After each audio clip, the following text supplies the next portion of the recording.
this conference or these conferences are being organized at very crucial juncture of time, as so far the question of the existence of this globe is concerned.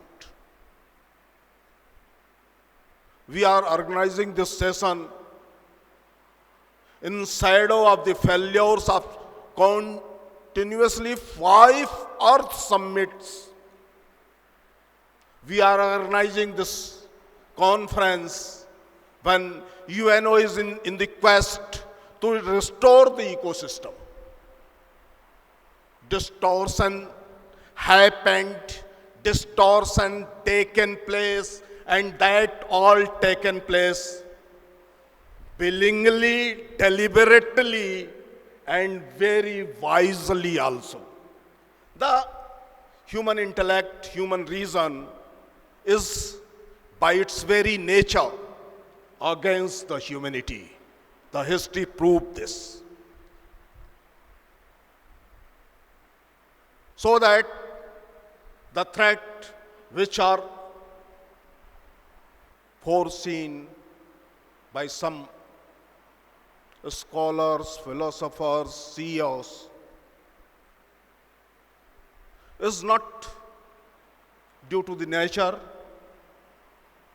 or this is due to the natural process of the evolution. This is man-made problem. So yesterday evening, Nirzadi was saying to me, ये कैसे संभव है? How does restoration possible? हम कहां जाएंगे? हम आगे के लिए कोई रास्ता तो देख सकते हैं, कोई सपना बना सकते हैं, कोई आइडिया बना सकते हैं, पीछे कहां जाएंगे?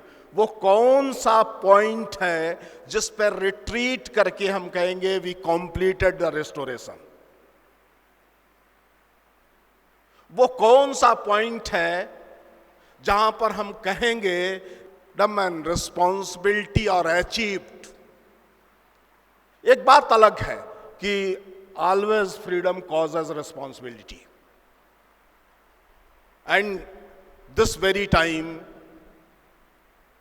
the utmost responsibility of humankind is nothing but create a climate, but create an ecosystem which is थोड़ा जीने लायक तो हमारे हो जाए, मनुष्य के थोड़ा जीने लायक तो हो जाए।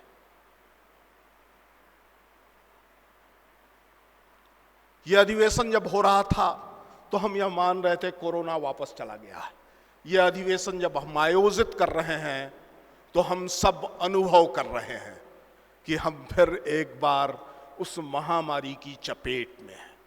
इसलिए restoration of ecosystem is the only question which each and every discipline of knowledge have to resolve, have to achieve, or have to initiate.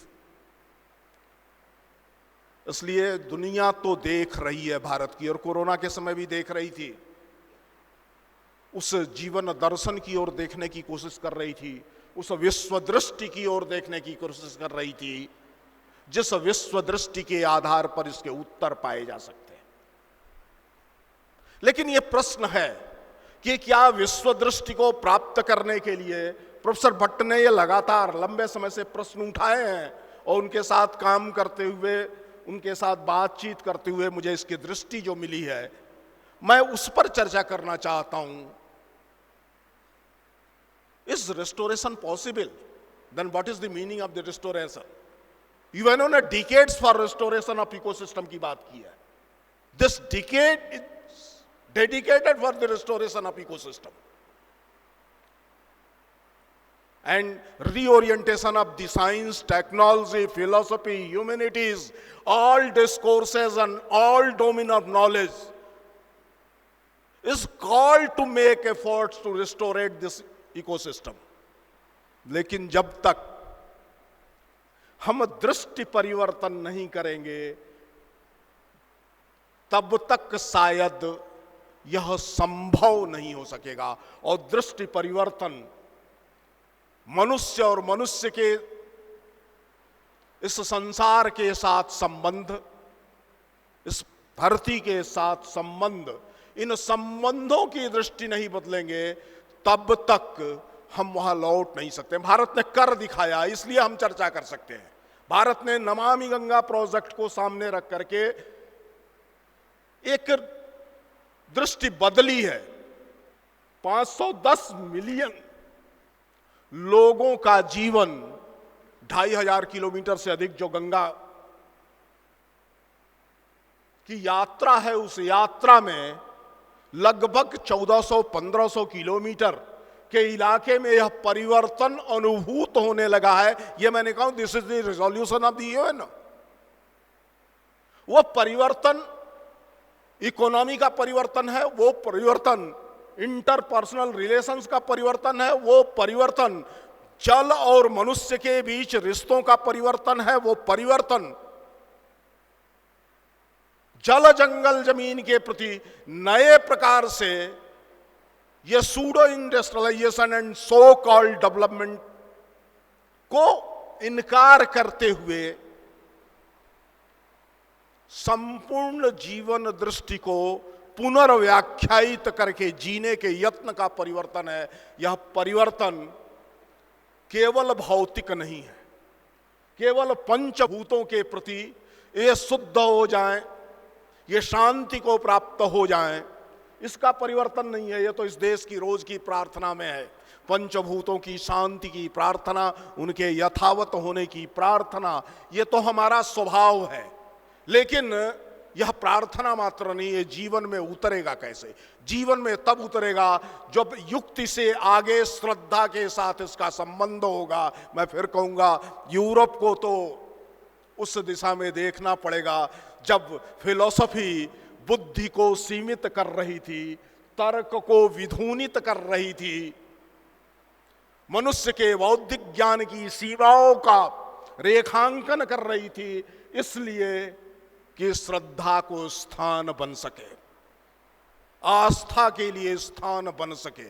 Philosophy को इस दृष्टि से, philosophy is not only the process of rational thinking.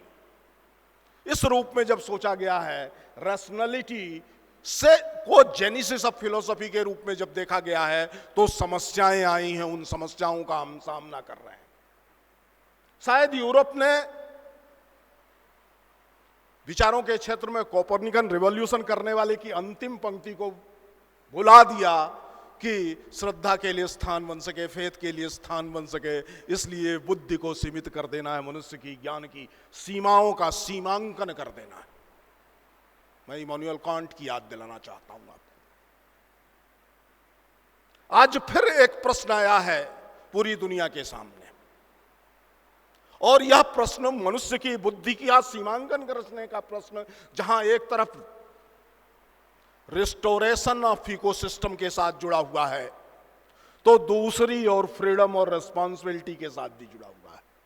सिर्फ निरे तर्क की बौद्धिकता के आधार पर न तो स्वतंत्रता प्राप्त की जा सकती है और न स्वतंत्रता का अनुभव किया जा सकता है। तर्क खुद सीमित है, सीमाएं हैं। That is limited to our intellect, our reasoning capacity. Without the delimiting the intellect and reasoning capacity of human being, freedom could not be achieved. Freedom could not be enjoyed. अब इस प्रश्न का विचार करें तो ध्यान में आएगा कि स्वतंत्रता भी बौद्धिकता की सीमा का अनुभव करके होगा। इंडियन फिलॉसफी इस दृष्टि से बहुत महत्वपूर्ण बात कहती है कि तर्क के द्वारा हम नहीं जान सकते, कुतूहल के द्वारा नहीं जा सकते। नैसा मत तर्केण आपने, हमें इसको सीमित करना होगा। तो उत्तरदायित्व का बोध तो तर्क से आता ही नहीं है, क्योंकि तर्क हमेशा मनुष्य को उत्तरदायित्व के बोध से अलग करता है, उससे दूर ले जाता है। We always rationalise our failures in fulfilling our responsibilities। ये व्यक्ति के स्तर पर भी होता है और राष्ट्रों के स्तर पर भी होता है, ये समाज के स्तर पर भी होता है और अंतर्वैयक्तिक संबंधों के स्तर पर भी होता है। उत्तरदायित्वों की पूर्ति न हो सकी, इसको हम युक्ति के द्वारा सकारण बताते हैं कि हम इसके जिम्मेदार नहीं हैं, ये परिस्थितियां इसके जिम्मेदार नहीं हैं।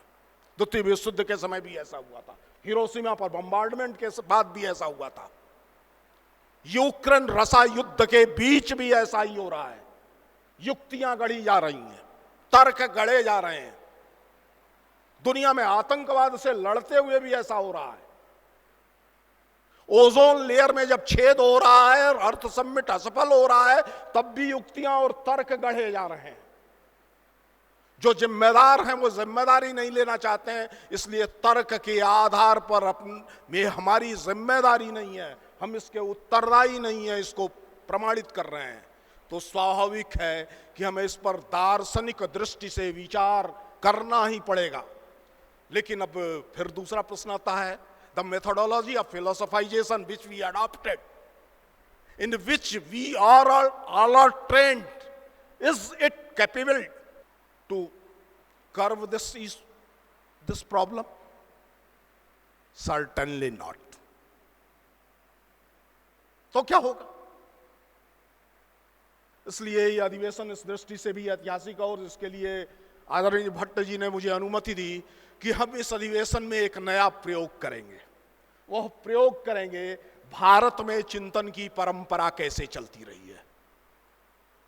एक व्यक्ति की युक्तियों के आधार पर हम चिंतन की परंपरा नहीं करते रहे। एक व्यक्ति के द्वारा लिखे गए विषयों को, विद्वाओं को, सिद्धांतों को दूसरा बाहर से खड़ा होकर के, दूर से खड़ा होकर के उसकी समीक्षा करेगा, उसका क्रिटिसिज्म करेगा, रेपुटेशन करेगा और नए सिद्धांतों की स्थापना करेगा। यह भी हमारा स्वभाव नहीं रहा है। न तो हम प्लेटोनिक वे ऑफ फिलोसोफाइजेशन मानते रहे हैं, न तो हम एरिस्टोटलियन वे ऑफ फिलोसोफाइजेशन मानते रहे हैं। इसके बजाय हमने इसके लिए जो पद्धति निर्मित की थी उसको हमने शास्त्रार्थ कहा था। Something is written in shastras, something is written in the classical literature, that is best result of human rational exercise. लेकिन वो अंतिम नहीं है, उसकी मीनिंग को बार बार जानना पड़ेगा। शब्द हमेशा उसी रूप में अर्थ नहीं देते हैं। शब्द उत्पन्न होने के बाद याक्ता करते हैं, बूढ़े होते हैं और कभी कभी मर जाते हैं, कभी कभी रास्ते से खिसक जाते हैं और वो अर्थ दूसरा देने लगते हैं। इसके लिए बार बार एक पद्धति की जरूरत पड़ती है कि हम चिंतन कैसे करें, हम आगे नया कैसे सोचें, लेकिन वह समूह वृत्ति से होगा। मैं यहां शंकर की पंक्तियों को उद्धृत करते हुए अपनी बात को पूरा करूंगा और आपका सबको कॉल करूंगा कि ये 4 दिन हमारे चर्चा के कैसे होने वाले हैं। धर्म सूक्ष्म निर्णय परिषद व्यापारिष्यते, 1 वरा, 2 वरा, 5 वरा, 10 वरावा। Whenever question to understand the dharma occurs, तो चर्चा करनी पड़ेगी। परिषद व्यापार इष्यते, then desire to discuss, desire to learn and desire to counsel, this is the only way। अब वह एक व्यक्ति की हो सकती है, 2 व्यक्ति की हो सकती है, 3 भी कर सकते हैं, 5 भी कर सकते हैं, 10 भी कर सकते हो। भारत में एक इतिहास है कि 12,000 लोग नैमिषारण्य में वर्षानुवर्ष बैठ करके यह परिषद व्यापार करते रहे, ये चर्चा करते रहे, काउंसिल करते रहे। बौद्ध संगतियों का इतिहास इसी दृष्टि से भारत में प्राप्त होता है। एक कालखंड के बाद उन्हीं त्रिपिटकों पर चर्चा करते, उनके शुद्ध अर्थ के निर्धारण के लिए सभी अरहतगण इकट्ठा होते थे और संगीति करते थे। जो कहा गया है, जो लिखा गया है, जो याद है, उसका संगायन करते थे और उसके मूल अर्थ को फिर से निर्धारित करने की कोशिश करते थे। मुझे लगता है कि यह 95वां अधिवेशन और इसके बाद जब हम शताब्दी वर्ष मना रहे होंगे इस भारतीय दर्शन महासभा का, इंडियन फिलोसफी कांग्रेस का, तब से ये 5 वर्ष कम से कम हमारे लिए भी इस प्रकार के जो दुनिया के लिए महत्व रखने वाले हैं, जो हमारे अस्तित्व के लिए महत्व रखने वाले हैं, ऐसे प्रश्नों पर परिषद व्यापार के होंगे और ऐसे प्रश्नों पर शास्त्रार्थ के होंगे। और इसकी शुरुआत के लिए जब मैंने अनुरोध किया प्रोफेसर भट्ट से, तो उन्होंने प्रसन्नतापूर्वक कहा कि यह तो अच्छा होगा, इस अधिवेशन से एक नई परंपरा का प्रारंभ हो रहा है कि हम इस अधिवेशन दर्शन महासभा के वार्षिक अधिवेशनों में शास्त्रार्थ को इस दृष्टि से जरूर देखेंगे और हिस्सेदारी लेंगे, समझने की कोशिश करेंगे कि the Indian method of philosophization, the real method of the philosophization, the genuine method of the philosophization and the human facing method of the philosophization, ये क्या हो सकता है, इसकी दृष्टि से वह भी आयोजित है। इस अवसर पर एक परंपरा प्रोफेसर भट्ट ने स्थापित की थी कि हम केवल भारतीय दर्शन की बात करते हैं तो थोड़ा सीमित होते हैं। भारतीय दर्शन और एशिया में बैठे हुए, जिसकी चर्चा प्रोफेसर उपाध्याय ने की, एशिया में का जो दर्शन है इसके बीच कोई अंतर नहीं है, व्यावर्तक रेखा नहीं है। वो भाषिक अंतर हो सकता है, वो कालखंड के साथ पद्धतिगत अंतर हो सकता है, वो उस धरती पर उस संस्कृति के साथ चिंतन के सातत्य का अंतर हो सकता है। इन सभी अंतरों को समझते हुए एक श्रेष्ठ दार्शनिक वातावरण इस देश में कैसे बनाया जा सके, दार्शनिक चिंतन का वातावरण इस देश में कैसे बनाया जा सके। और वास्तव में 10 वर्ष पहले आईसीपीआर में रहते हुए प्रोफेसर भट्ट ने एक अभियान प्रारंभ किया था, मैंने भी उसमें कुछ योगदान दिया था और यहाँ बैठे हुए बहुत सारे लोग उसमें योगदान देने वाले, नेतृत्व करने वाले लोगों में थे। जब डिकॉलोनाइजेशन ऑफ माइंड सेट की बात हो रही थी तो हमने कहा decolonisation of mind set is possible only through rejuvenation of Indian philosophy. The restoration of ecosystem is nothing but restoration of ecosystem is rejuvenation of the ecosystem. We cannot go beyond. एक कायाकल्प इस पूरे ecosystem का करना पड़ेगा, एक कैशोर्य देना पड़ेगा इस इकोसिस्टम को, जुनेट करना पड़ेगा, जुनेशन करना पड़ेगा, उस स्थिति को ले आना पड़ेगा। रिजुवेनेशन किसी नए की तलाश नहीं है, जो नित्य है, निरंतर है, सनातन है, शाश्वत है, प्राकृतिक है और हृदय ग्राह्य भी है। उस स्थिति को प्राप्त करने का यत्न है भारत के और एशिया के दार्शनिकों से, दर्शन के अध्येताओं से, दर्शन के विद्यार्थियों से, अनुसंधाताओं से आज जरूर यह अपेक्षा बन पड़ी है कि वह विश्व के समक्ष, इस धरती के समक्ष, और इस धरती की बात करें तो संपूर्ण सृष्टि के समक्ष, वो सौर परिवार होगा हमारा या उस सौर परिवार से बाहर की दुनिया होगी, संपूर्ण गैलेक्सी के समक्ष जो प्रश्न है, तो वो प्रश्न उत्तर में तब आएंगे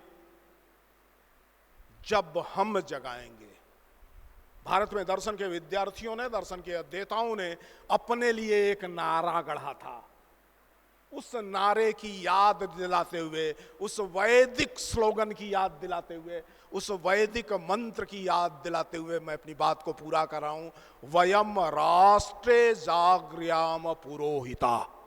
इस राष्ट्र के अग्रगामी हित के लिए और राष्ट्र के व्याज से संपूर्ण विश्व के हित के लिए हम जागृत होने वाले और जागृत करने वाले लोग हैं। इस दृष्टि के साथ हमको इस अधिवेशन में और आने वाले अधिवेशनों में चर्चा करनी होगी।